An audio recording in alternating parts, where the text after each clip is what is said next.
नमस्कार।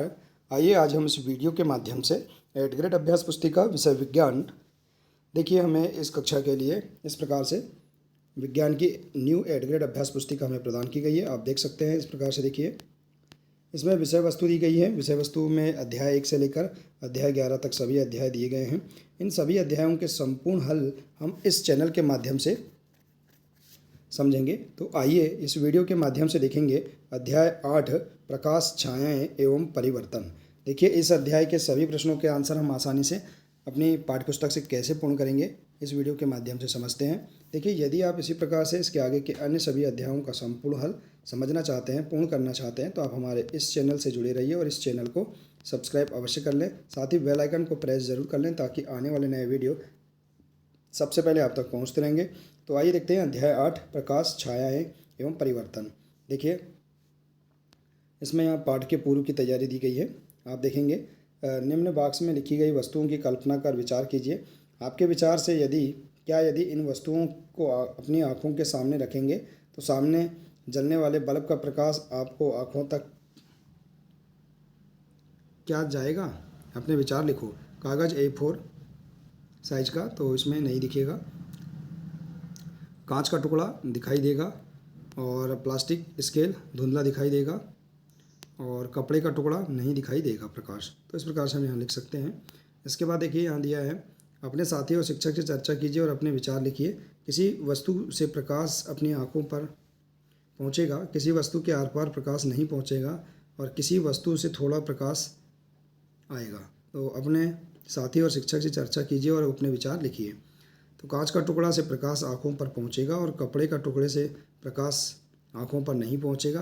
Plastic scale से प्रकाश थोड़ा पहुँचेगा। तो इस प्रकार से हम लिख सकते हैं। यदि आप कमरे के बाहर खड़े हैं तो और उस कमरे के अंदर घना अंधेरा है तो उस कमरे के अंदर कोई वस्तु रखी है तो वह वस्तु आपको दिखाई देगी। क्यों? अपने तर्क लिखो। तो बाहर के प्रकाश के कारण एवं वस्तु में उपस्थित कण के कारण वस्तु दिखाई देगी। इसके बाद अगला प्रश्न है बहुविकल्पी प्रश्न। प्रश्न पहला है दिए गए चित्र में बूझो एक जलती हुई मोमबत्ती को भिन्न नलिका चित्र ए और बी में दिखता है। किस स्थिति में आँख से मोमबत्ती स्पष्ट रूप से दिखाई देगी? तो देखिए यहाँ पर है चित्र बी में स्पष्ट रूप से दिखाई देगी। इसके बाद है प्रश्न दूसरा, दिए गए चित्र को ध्यानपूर्वक देखिए। जब टार्च को दर्शाए अनुसार जलाया जाता है तो बी स्थान पर प्रकाश का एक धब्बा प्राप्त होता है। प्रकाश के इस धब्बे को प्राप्त करने के लिए ए स्थान पर क्या रखा जाएगा? तो देखिए यहाँ पर डी नंबर दर्पण रखा जाएगा, इसका राइट आंसर है। इसके बाद तीसरा है निम्न में से कौन सी वस्तु की कभी भी वृत्ताकार छाया नहीं बन सकती? तो जूते का आयताकार डिब्बा की वृत्ताकार छाया नहीं बन सकती। इनमें से बूझो किस वस्तु के आर पार देख सकता है? तो कांच का दरवाज़ा इसके आर पार देख सकता है। बूझो सूर्य के सामने खड़ा हुआ है तब बूझो की छाया बनेगी, तो बूझो के पीछे की ओर बनेगी। अगला है एक सफ़ेद रंग की शर्ट धूप में सूख रही है, इससे बनने वाली छाया का रंग कैसा दिखाई देगा? काला दिखाई देगा। प्रकाश गमन करता है, सरल रेखा में गमन करता है प्रकाश। इसके बाद 8वां प्रश्न, दिए गए कॉलम फर्स्ट व सेकंड के आधार पर उत्तर दीजिए। पारदर्शी चश्मे का कांच, अपारदर्शी लकड़ी का दरवाज़ा, पारभासी कोहरा, छाया का बनना, प्रकाश के मार्ग में अपारदर्शी वस्तु का आना। तो यहाँ पर सी नंबर का राइट आंसर है। तो इस प्रकार से आप बहुविकल्पी प्रश्नों को हल कर सकते हैं। अब इसके बाद है अति लघुत्तरी प्रश्न। प्रश्न पहला, अंधेरे में रखी हुई किसी वस्तु को क्या आप देख पाते हैं? इनको देखने के लिए हमें किस की आवश्यकता होती है? तो अंधेरे में रखी हुई वस्तु को हम देख नहीं सकते, इनको देखने के लिए हमें प्रकाश की आवश्यकता पड़ती है। अगला प्रश्न, किसी वस्तु की छाया कब और क्यों बनती है? तो जब प्रत्येक अपारदर्शी वस्तु को धूप में ज़मीन से कुछ ऊंचाई पर एक एक करके रखते हैं तो ज़मीन पर बने ये गहरे काले धब्बे वस्तु की छाया है। इसके बाद है दीप्त पिंड से आप क्या समझते हैं? तो देखिए दो वस्तु सूर्य की तरह स्वयं प्रकाश उत्सर्जित करती है, उसे जो वस्तु यहाँ देखिए जो आएगा, जो वस्तु सूर्य की तरह स्वयं प्रकाश उत्सर्जित करती है उसे दीप्त पिंड कहते हैं।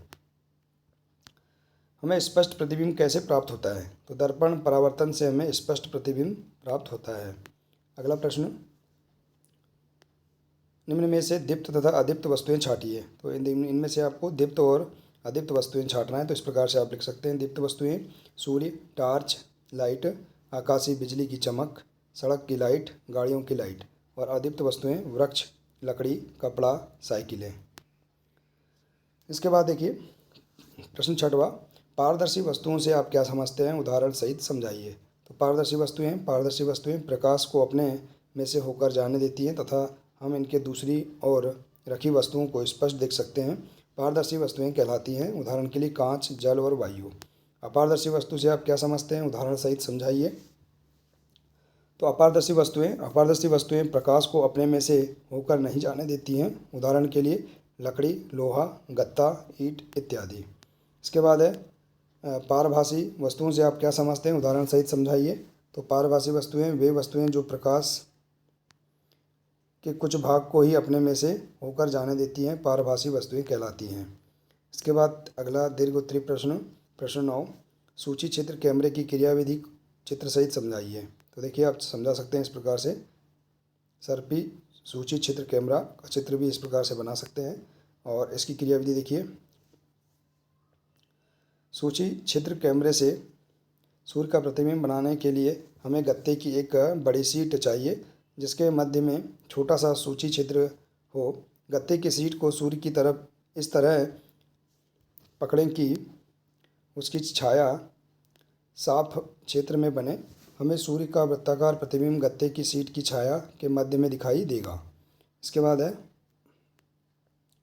एक प्रयोग के माध्यम से बताइए कि प्रकाश एक सरल रेखा में गमन करता है। तो इस प्रकार से हम यहाँ पर एक प्रयोग का चित्र बना सकते हैं कि प्रकाश सरल रेखा में गमन करता है। अब देखिए ऊपर दिए गए चित्र के माध्यम से यदि हम मोमबत्ती को सीधे पाइप से देखते हैं तो उसमें मोमबत्ती हमें स्पष्ट रूप से दिखाई देती है, परंतु मोमबत्ती को मुड़े हुए पाइप से देखने पर मोमबत्ती हमें नहीं दिखाई दिखती। इस घटना से स्पष्ट होता है कि प्रकाश एक सरल रेखा में गमन करता है। इसके बाद प्रोजेक्ट कार्य प्रश्न पहला है, अपने आसपास पाई जाने वाली 10 वस्तुओं की सूची बनाइए तथा उन्हें निम्न अनुसार वर्गीकृत कीजिए। तो आप देखिए 10 वस्तुओं की सूची इस प्रकार से बना सकते हैं, जैसे कि वस्तु के नाम है मेज, ये मेज है, ये अपारदर्शी है, यहाँ पर ज लिखेंगे। और कांच, ये पारदर्शी है। बल्ब पारभासी और दीप्त होता है। मोमबत्ती अपारदर्शी और दीप्त होती है। तो इस प्रकार से हम यहाँ पर इन वस्तुओं को इनके नाम लिखकर इस प्रकार से सूचीबद्ध कर सकते हैं। देखिए इसके बाद देखिए अगला प्रोजेक्ट कार्य 2, प्रश्न दूसरा है, एक सूची चित्र कैमरे का निर्माण कीजिए और उसकी विधि एवं उपयोग लिखिए। तो हम देखिए इस प्रकार से इसका आंसर लिख सकते हैं और इसकी विधि भी हम लिख सकते हैं। देखिए प्रोजेक्ट 2 को हम इस प्रकार से कंप्लीट कर सकते हैं।